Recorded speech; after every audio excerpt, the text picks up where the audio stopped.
All right. How's everybody doing today? My name is Demonte Harrison. I am a communication major and a minor education major.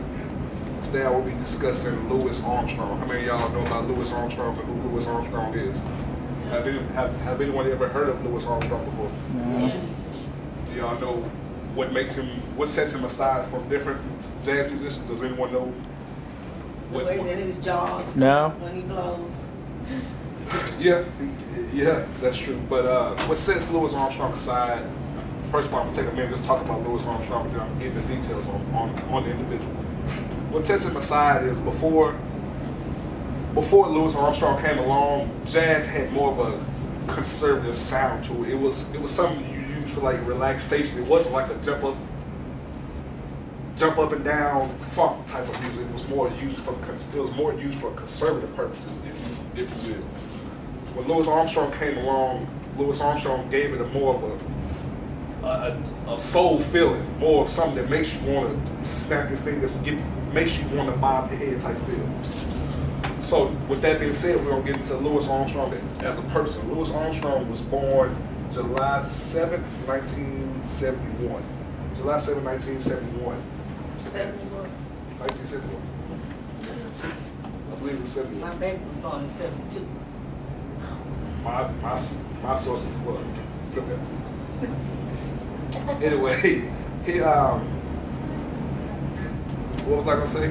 He was born in New Orleans in the lower part of New Orleans. He had a kind of rough childhood, such as a lot of people. A lot of people have rough childhoods, but his childhood came more from when he was born. From the time he was born, 2 days later, his father walked out on the whole family. So with having, I think it was 6 siblings, and you walk out on the whole family within 2 days, I mean, it's kind of leaves you kind of in a rough. So when he was 13, I believe, Louis Armstrong went to a little juvenile detention center for shooting a gun in New Year's Eve. Most people like to shoot guns off in there for New Year's Eve. Well, Louis Armstrong was one of the people that did it and had to go to a detention home. There in the detention home is where Louis Armstrong learned about music, learned about jazz, learned about something that he wanted to do, saying that music was for him.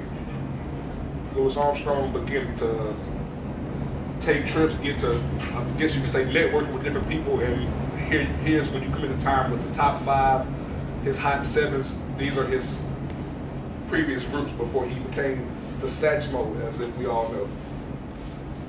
With all of such, with all his success, Louis Armstrong never did leave the community. A lot of people get money, a lot of people become successful, and the first thing they want to do is run and go to the suburbs or just forget about where they came from. Louis Armstrong was one of these people that was highly known throughout the nation and never did leave New Orleans until I think like 6 years before he passed. So I find it very astonishing to know that you feel as if you can live among the community with other people, because I'm sure we all know someone who's become successful and they just up and run. You don't see them anymore.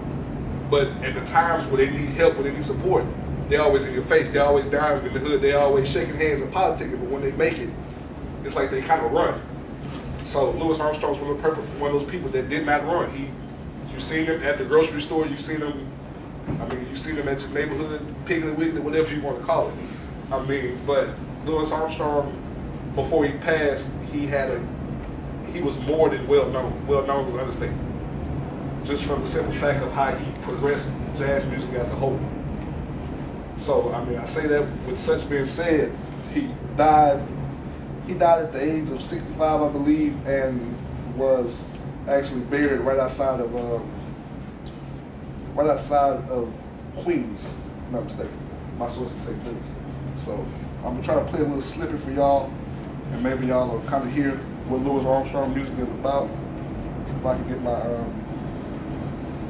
director to play. But does anyone have any questions about the individual or anything they want to know? What was one of his most popular songs? Y'all know when the Saints come, like when the Saints come marching in.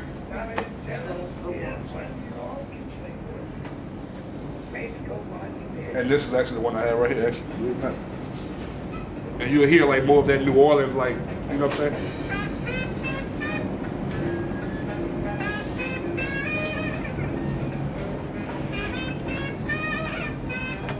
You know? And if That was you, good with wine, though. it sounds good wine. You know what I'm saying? If y'all go back and listen to jazz music before Louis Armstrong, you realize that, you know, it's more contemporary, more uptight.